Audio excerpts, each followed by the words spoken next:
यहाँ से आर्मी का गाड़ी जाता है। बोलिएगा, ये ऊपर बॉर्डर का रूट है। आर्मी को अलाउ है, सिविलियंस अलाउड नहीं है। अच्छा, यहाँ से आपका बॉर्डर 65 किलोमीटर है। 65 किलोमीटर। ये देखिए माना विलेज का ट्रेडिशनल घर, मड हाउस जिसे कहेंगे, पत्थर और मिट्टी का बना हुआ ये प्राचीन घर। इसका स्वरूप देखें आप, वाह। पहले ऐसे ही घर माना विलेज में चारों तरफ देखने को मिलते थे। आप बताइए कहाँ से आए आप? नासिक। कितना? नासिक से आए। हाँ। कहाँ कहाँ घूमे? हम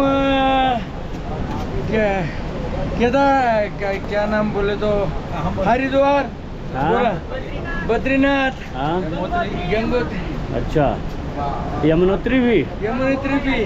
चलिए, बहुत बढ़िया। गंगोत्री। सरस्वती नदी का दर्शन करें। पूरे ब्रह्मांड में केवल यही हो सकता है सरस्वती नदी का दर्शन। ये आप देख रहे हैं, वहाँ से निकल के 700 मीटर की दूरी तय करके यहाँ अलकनंदा में मिलके स्वयं अलकनंदा हो जा रही हैं। इनका स्वयं का अस्तित्व विलुप्त हो जा रहा है।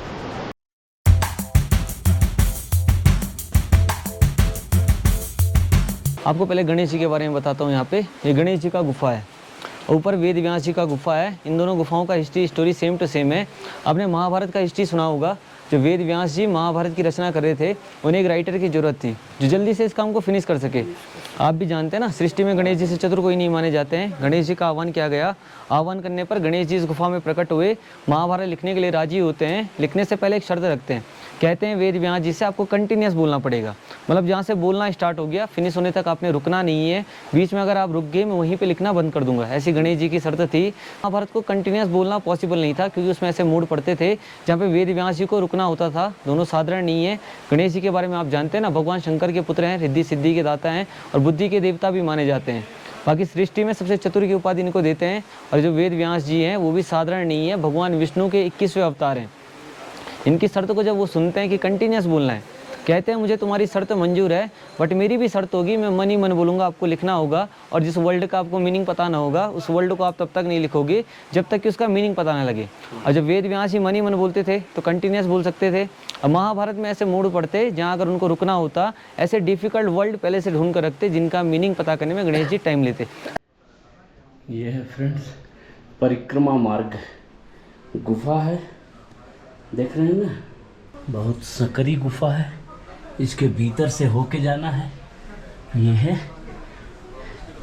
ये देखिए, ये परिक्रमा हमने पूरी कर ली।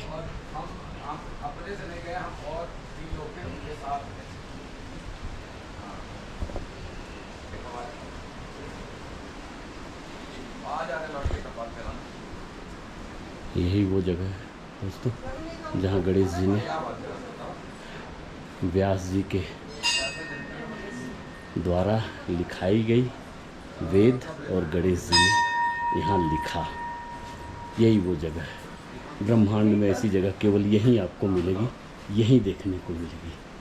आइए अब और भी जगहों पे चलते हैं। तो फ्रेंड्स यहाँ हम पीते हैं बुरांस का जूस, लाल बुरांस का।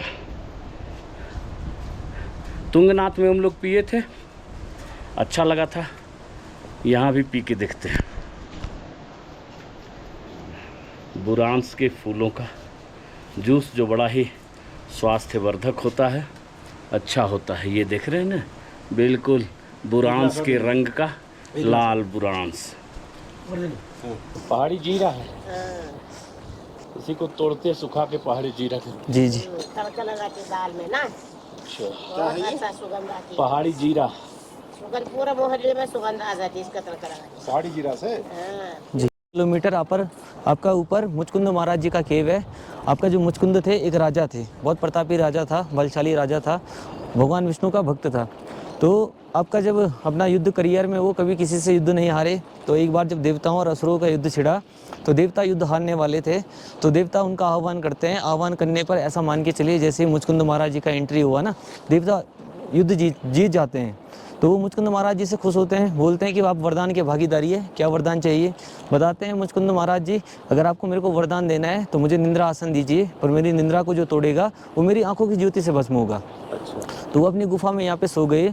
आपका जब द्वापर युग आया, भगवान कृष्ण का जन्म होता है ना, तो उनको एक बार आपका रणभूमि में एक कालनेमी राक्षस था, जिसको भी वरदान था कि उसको युद्ध में कोई पराजित नहीं कर पाएगा। तो भगवान कृष्ण को रणभूमि में बोलता है कि आपका और मेरा जो सेना है वो पीछे रहेगी, युद्ध और आप में करेंगे। तो जैसा युद्ध होता है भगवान कृष्ण उसे हरा ही नहीं पाते हैं, इसलिए रणछोड़ दास बोलते हैं ना, रण छोड़ के इधर ही आए थे वो। तो यहाँ से उन्होंने उसको राक्षस को मतलब छल से डायरेक्शन दिखा के मुचकुंद महाराज जी के केव में लेके गई। वहाँ पे वो छिप जाते हैं, जी वहाँ पे वो छिप जाते हैं। अब जैसे देखते हैं ना कि वो राक्षस आया, उसने देखा कि भगवान कृष्ण सो रहे हैं, असल में वो मुचकुंद महाराज जी थे। उन पे लात से हिट करता है, जैसे ही मुचकुंद महाराज जी का निंद्रा खुला वो उनके आंखों की ज्योति से भस्म होता है। तो अभी मुचकुंद महाराज जी का केव में आपका भगवान कृष्ण की चरण पादुका है, जैसे हमारे पैरों के निशान छूटते हैं ना वैसी चरण पादुका है। जन्माष्टमी में हम लोग लोकल्स यहाँ पे व्रत वगैरह रखते हैं, फास्ट वगैरह रखते हैं और पूजा पाठ के लिए वहाँ पे जाते हैं। ये है दोस्तों भारत की पहली चाय की दुकान। आपने बहुत सारे वीडियोस में देखे होंगे, गूगल पे सर्च मारेंगे तो आपको दिखेगी ये दुकान, भारत की पहली चाय की दुकान, मणिभद्रपुरी माड़ा। बाकी यहाँ पे सुखदेव मुनि है। सुखदेव मुनि वेद व्यास जी के असली पुत्र हैं। जो आपका वेद व्यास जी है उन्होंने महाभारत को जैसे मतलब जैसे आपका अमर कथा है, अमर कथा उन्होंने सुनी आपका। बाकी जो वेद व्यास जी हैं आपका पूरा महाभारत का जनक है। आपका जो धृतराष्ट्र थे, राजा पांडु थे, आपका विदुर, इनके तेज से उनका जन्म हुआ। समझ लो आप जो आपका महाभारत है आपका वेद व्यास जी ने अपने कुल पे इनको रचा। रचने के बाद उसी पे महाभारत का हिस्ट्री भी लिखा और हमारा 18वां पुराण श्रीमद् भागवतम की रचना भी की। परत दर परत शिला जो आप देख रहे हैं ना, ये वास्तव में भोजपत्र थे जिसपे महर्षि व्यास ने संपूर्ण वेद, 18 पुराण और कई ब्रह्मसूत्र, महाभारत, ये सारे लिखे थे भोजपत्र पे। जो भोजपत्र कालांतर में इस तरह शिलाखंड के रूप में परिवर्तित हो गया। ये आप देख सकते हैं। मैं इस जगह पे हूँ जहाँ महर्षि व्यास ने चारों वेदों की रचना की थी, गणेश जी को सुनाया था और गणेश जी ने लेखन का कार्य पूरा किया था। और ये जो लेयर बाय लेयर देख रहे हैं ना, ये वास्तव में ये भोजपत्र हुआ करते थे और इन्हीं पे इन सारे पवित्र ग्रंथों की रचना हुई थी। और यहाँ पर ये शिला में परिवर्तित हो गए हैं, पत्थर के रूप में परिवर्तित हो गए हैं, ऐसी मान्यता है। ये है मित्रों बद्री बेरी, जिसके नाम पे बद्रीनाथ का मंदिर पड़ा है। वृक्ष है ये बद्री बेरी है, जो लक्ष्मी जी का इसमें वास मानते हैं। लक्ष्मी जी ने भगवान विष्णु को मतलब भगवान विष्णु के ऊपर इस वृक्ष के रूप में छाव किया, तो इसीलिए इस धाम का नाम बद्रीनाथ पड़ गया। बद्रीनाथ का मतलब है लक्ष्मीपति का स्थान। हर हर महादेव।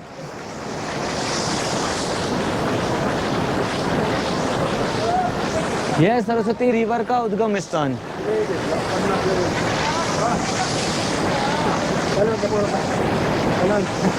ठीक है, गांजा है बस।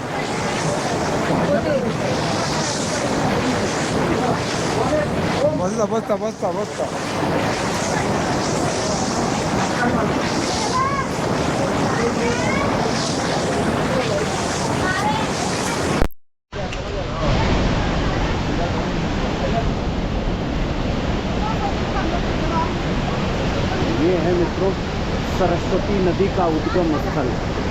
यहाँ से निकल के आगे अलकनंदा में मिलके ये विलुप्त हो जाती है।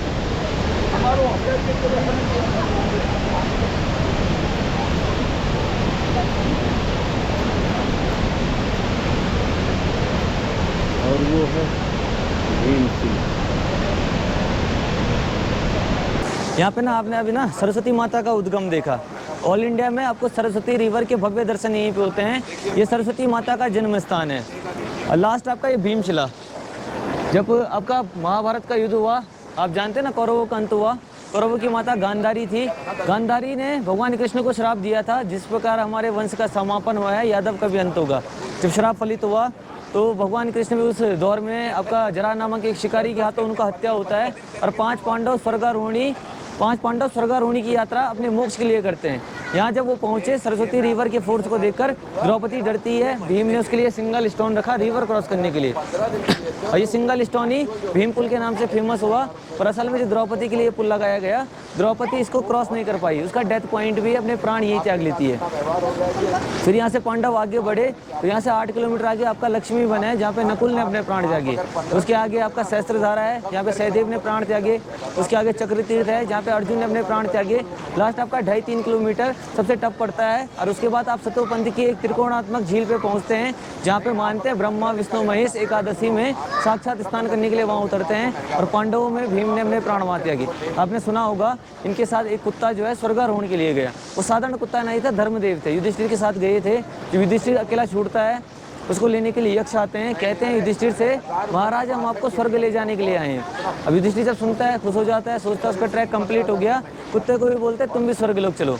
और युधिष्ठिर की वहाँ पे परीक्षा लेते हैं, कहते हैं युधिष्ठिर से जो ये कुत्ता है स्वर्गारोहणी नहीं जाएगा, क्योंकि अपनी लाइफ में कभी पुण्य कर्म नहीं किया इसने। जो पुण्य कर्म नहीं करता है वो स्वर्ग का हकदार नहीं है। अब युधिष्ठिर जब सुनता है, बोलता है अपने दुखी स्वर में, जो मेरे अपने थे बड़े बड़े महारथी थे, सभी ने मेरा साथ छोड़ा है, इसी ने मेरा साथ दिया है। दरअसल अगर ये कुत्ता स्वर्गारोहणी नहीं गया, मैं भी स्वर्ग नहीं जाऊंगा। वहाँ पे धर्मदेव अपने साक्षात रूप में प्रकट होते हैं, युधिष्ठिर से खुश होते हैं, वरदान देते हैं कि आज से आप पूरे संसार में धर्मराज के रूप में जाने जाओगे।